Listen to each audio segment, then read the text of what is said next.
BJP ने जोटवाड़ा विधानसभा में जो टिकट दिए ना, उसके हम बिल्कुल खिलाफ हैं। राजवर्धन हारे तो मोदी जी के दिल में दर्द होगा। गजब, लड़ाई मैं सोच रहा था बीजेपी और कांग्रेस की चल रही होगी, राजवर्धन जी कांग्रेस की चल रही होगी, लेकिन यहाँ सब लोग निर्दलीय की बात कर रहे हैं। जनता जिसको प्यार करेगी और जनता को जो प्यार करेगा हम उसी के साथ हैं। राजवर्धन जी दिल्ली जाते हैं तो मिलते नहीं हैं आपसे, प्यार नहीं करते? कहाँ मिलते हैं, उनका एटीट्यूड ही नहीं है, आंखें नीचे नहीं होती। आपके दिमाग में जब आपने वोट डाला तो ये मुद्दा था कि महिलाओं की सुरक्षा जो सरकार दे सकती है, हम उसको वोट करेंगे। एक मंत्री जो डिमोशन होते होते पहले मंत्री से फिर उसके बाद दूसरे विभाग का मंत्री, फिर कोई पद नहीं रहा, सांसद नहीं रहा, विधायक का चुनाव लड़ने आ गए हैं। अभी यहाँ से हारेंगे, उसके पश्चात वो अब पार्षद का चुनाव लड़ेंगे, फिर हो सकता है वार्ड पंच का चुनाव लड़े। उनके हाल वो हैं।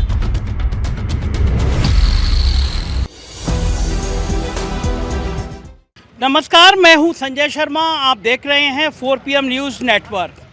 जयपुर में हूं और बड़ी इम्पोर्टेंट सीट पे कॉन्स्टिट्यूंसी पे खड़ा हूं। वोट पड़ रहे हैं genius public senior secondary school.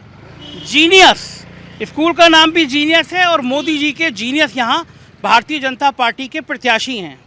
सांसद जी गए थे मंत्री बनने के लिए, मोदी जी ने वापस कर दिया कि पहले विधायक बनो। तो यहाँ के लोग वोट, बड़े जोश है, लोग महिलाएं निकल रही हैं वोट डाल के। एक एक करके जानने की कोशिश करेंगे मुद्दा क्या है, लोगों के मन में चल क्या रहा है। क्या नाम है आपका? मेरा भीम प्रताप सिंह राजनोता नाम है।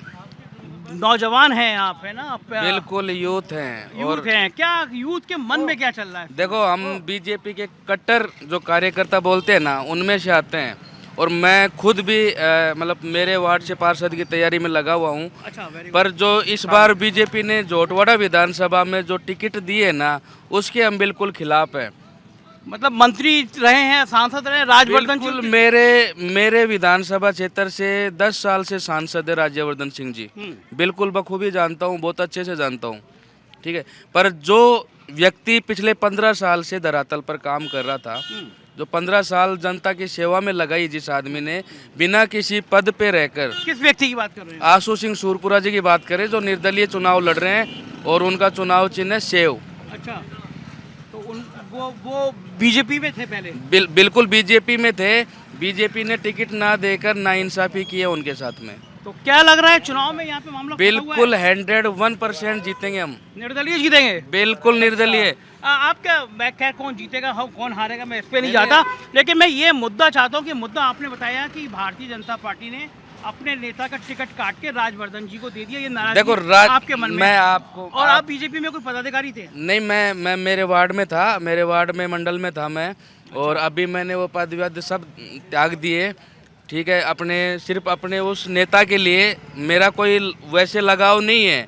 मेरा दिल से लगाव है कि वो जनता का सच्चा सेवक है, जो जनता की सेवा कर रहा है। आने वाले 5 साल अगर वो विधानसभा में अगर गया तो खुद के खर्चे से अगर वो 15-20 करोड़ रुपए खर्च कर सकता है खुद के निजी कोष से, तो जब विधानसभा का एक विधायक का जो फंड आएगा उसमें आप सोचोगे। तो आप कैसे भारतीय जनता पार्टी के नेता हैं कि आपने प्रत्याशी बदला तो आपने बीजेपी छोड़ दी? बिल्कुल बीजेपी छोड़ दी। अरे गजब गजब। आपका नाम क्या है भैया? दीपक सिंह खंगारुत। दीपक भाई, वोट डाल दिया? अरे वाह, बहुत बढ़िया। क्या दिमाग में क्या रहा, मुद्दे क्या रहे, किस बात को ख्याल में रख के आपने वोट डाला? मुद्दे देखो अपन है बीजेपी के, मगर मेन चीज़ है आशु सिंह जी सूरपुरा। देखो मेहनत और हमारी निष्ठा बीजेपी के लिए है और आज भी हमारे दिल में बीजेपी बसती है। मगर क्या है, आशु सिंह जी सूरपुरा का टिकट कटने का मैं थोड़ा सा दोष है दिल में। मुद्दे ये है, आज हाई टेंशन लाइन के मुद्दे, आज किसी के कनेक्शन नहीं है यहाँ पे पृथ्वीराज नगर में, बिजली कनेक्शन नहीं है, आप जानते हैं। तो राजवर्धन सिंह राठौर इतने प्रभावशाली नेता रहे हैं दिल्ली में मोदी जी के, तो आपको पसंद क्यों नहीं आए वो? नहीं हुकुम, पसंद वो है, पसंद वो हैं, ऐसे कोई इशू नहीं है। पसंद बात आप कर रहे हैं निर्दलीय की, पसंद है बीजेपी के। तो बीजेपी के हैं, हाँ। बीजेपी के ये भी रहेंगे, हाँ। ऐसा कोई मना नहीं। लेकिन इस बार के बाद हम बीजेपी है ना? नहीं, वापस से वहाँ जुड़ेंगे। कांग्रेस में को नहीं है, राज्यवर्धन सिंह यानी खेल यहाँ पे निर्दलीय ने फंसा दिया है, मतलब मेरा कहना है त्रिकोणीय मुकाबला कर दिया। बिल्कुल ठीक है। आपने वोट डाला? नहीं सर, अब डालेंगे वोट। वोट डालने जाएंगे। क्या नाम है आपका? संदीप शर्मा। संदीप भाई, क्या दिमाग में क्या है, कौन सा बड़ा मुद्दा है जिसमें आप सोच के वोट डाल रहे हैं? आप देखे ना, 14 साल से आज भाई साहब तैयार कर रहे हैं। भाई साहब मतलब आशु सिंह जी आज निर्दलीय जो लड़ रहे निर्दलीय हैं। कर रहे हैं। आज 14 साल से भामाशाह बन के बैठे हैं जोटवाड़ा विधानसभा के अंदर।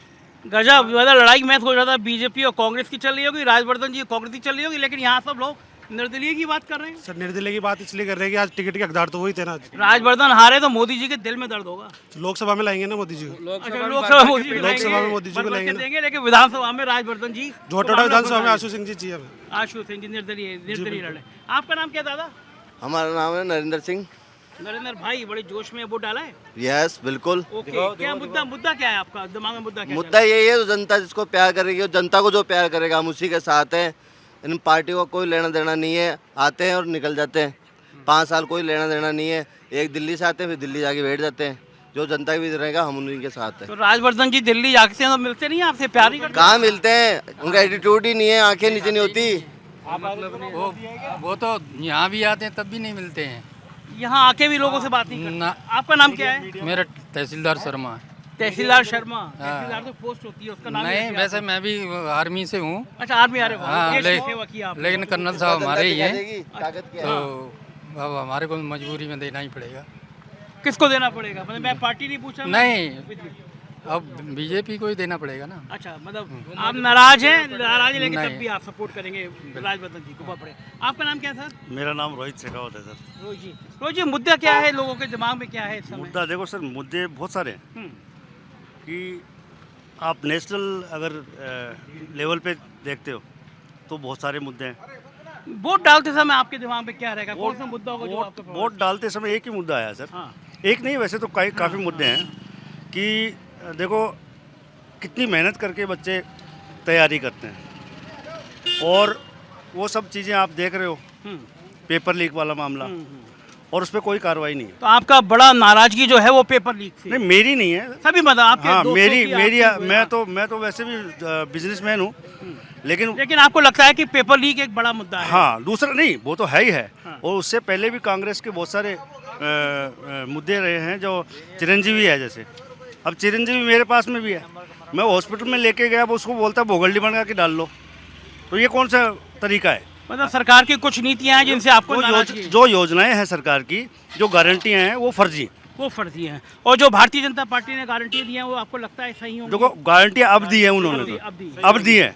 पहले दी थी गारंटी, तो बताओ अभी दी है गारंटियां। अभी गारंटी। और गारंटी सर, वो आप नेशनल लेवल पे देखो, यहाँ पर देखो, किसी भी मुद्दे पर उठा के देख लो। आप गली गली में जाके देख लो, अभी कांग्रेस की सरकार है, और गली गली में जाके देख लो, कहीं पर भी आपको सही तरीके से रोड मिल जाए। विकास का बड़ा मुद्दा है। आइए कुछ और लोगों से बात करते हैं, कुछ महिलाएं हैं, इनसे बात करते हैं। आप इन्होंने डाला है वोट? आप लोगों ने नहीं डाला वोट? नहीं डाल दिया, हमने डाल दिया। वोट डाल दिया। क्या नाम क्या है आपका? शालिनी। शालिनी जी, महिलाओं के मन में मुद्दा क्या है, किन मुद्दों को सोच के महिलाएं वोट करती हैं? सुरक्षा को लेकर। सबसे बड़ी बात सुरक्षा को लेकर है। आपके दिमाग में जब आपने वोट डाला तो ये मुद्दा था कि महिलाओं की सुरक्षा जो सरकार दे सकती है, हम उसको वोट करेंगे। हाँ। इसके अलावा कोई और बड़े मुद्दे जो महिलाओं से जोड़ते हैं जिनको लेकर आपने वोट किया हो? सिक्योरिटी और एजुकेशन जो गर्ल्स को लेकर, छोटी लड़कियों को लेकर होनी चाहिए, कि उनको फैमिली को अवेयर करी जाए, जो नहीं पढ़ा सकते उनको पढ़ाने के लिए दिया जाए, सब चीज़ें। क्या लगता है आपको कौन पार्टी ऐसी है जो आपके ख्यालों में पूरे होती है? कौन पार्टी? एक तो आशु सिंह जी भी हैं, और देखो अब कैसा क्या होता है। हाँ। आपने वोट डाला? क्या नाम है आपका? नीतू। नीतू जी, आपके मन में मुद्दा क्या था? वही सुरक्षा। महिलाओं की सुरक्षा हाँ, सबसे और बड़ा शिक्षा। मुद्दा। हाँ, तो आपके संघ के साथी जितने लोग हैं उनके मन में महिलाओं की सुरक्षा को लेकर, और शिक्षा। सुरक्षा और शिक्षा, ये महिलाओं का बड़ा जी मुद्दा। बिल्कुल। क्या लगता है कौन पार्टी ऐसी है जो ऐसा पूरा कोई भी पार्टी नहीं है। कोई पार्टी नहीं? हमारी पार्टी आशु सिंह सूरपुरा जी ही है। अच्छा, बिल्कुल। आप सब लोग निर्दलीय है। निर्दलीय को निर्दलीय। आपने वोट डाला? आपका हमारा मत भी यही है भाई। निर्दलीय। सबके दिल में बस चुके हैं आशु सिंह सूरपुरा जी। एक बात बताइए मुझे कि यहाँ पे बड़ी इंपॉर्टेंट सीट इसलिए है कि राजवर्धन सिंह राठौर मोदी जी के बिल्कुल करीबी तख्ते जिगर हैं, वो मंत्री रहे हैं। किसने कहा ये बात? मतलब हम लोग तो देख ही रहे हैं कि एक मंत्री जो डिमोशन होते होते पहले मंत्री से, फिर उसके बाद दूसरे विभाग का मंत्री, फिर कोई पद नहीं रहा, सांसद नहीं रहा, विधायक का चुनाव लड़ने आ गए। अभी यहाँ से हारेंगे, उसके पश्चात वो अब पार्षद का चुनाव लड़ेंगे, फिर हो सकता है वार्ड पंच का चुनाव लड़े। उनके हाल वो हैं। 10 साल में जनता की कोई सुध नहीं ली जिस व्यक्ति ने। आपको लगता है वो व्यक्ति जीत सकता है? आशु सिंह सूरपुरा जी ने जितना काम इस विधानसभा के लिए किया पिछले 14 सालों में, आप सोच भी नहीं सकते कि एक मंत्री या विधायक उतना काम कर सकता है। चाहे वो गौ सेवा का काम हो, चाहे वो लंपी के समय काम हो, चाहे वो कोविड के समय किया हो उनका काम हो, राशन किटों का वितरण हो, चाहे उसके अलावा और भी बाकी सारी चीज़ें हैं, जैसे कि लोगों को अपने जेब से पेंशन देना। हर किसी के सुख दुख में हमेशा साथ रहना, ऐसा कोई व्यक्ति नहीं मिलेगा, इसलिए वो हमारे प्रत्याशी है।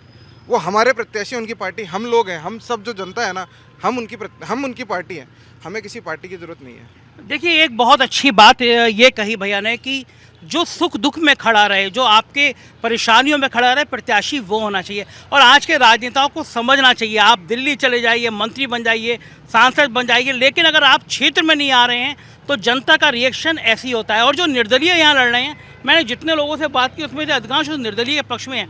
ये जो आप निर्दलीय जिनकी आशु जी की बात कर रहे हैं, क्या ये पहले बीजेपी में थे? बीजेपी में नहीं थे, ये हमेशा इनकी विचारधारा शायद वही रही, आप कहें। अच्छा। राम मंदिर के लिए उन्होंने करीब, जो मुझे मालूम है, करीब 1.25 करोड़ रुपए का दान दिया। अगर आप कभी कैलकुलेशन निकालेंगे तो पूरे हिंदुस्तान के अंदर जितने भी इंडिविजुअल हैं जिन्होंने राम मंदिर के लिए दान दिया होगा, उसमें इनका नंबर शायद 6वां या 7वां है। अच्छा, विचारधारा हिंदुत्व वाली रही है। बिल्कुल, आप अगर कभी उठा करके देखेंगे तो मेरे ख्याल से कोई ऐसा राजनेता नहीं होगा जिसने इतना बड़ा दान राम मंदिर के लिए दिया होगा। 1.25 करोड़ रुपए एक बीजेपी ने इनको टिकट क्यों नहीं दिया?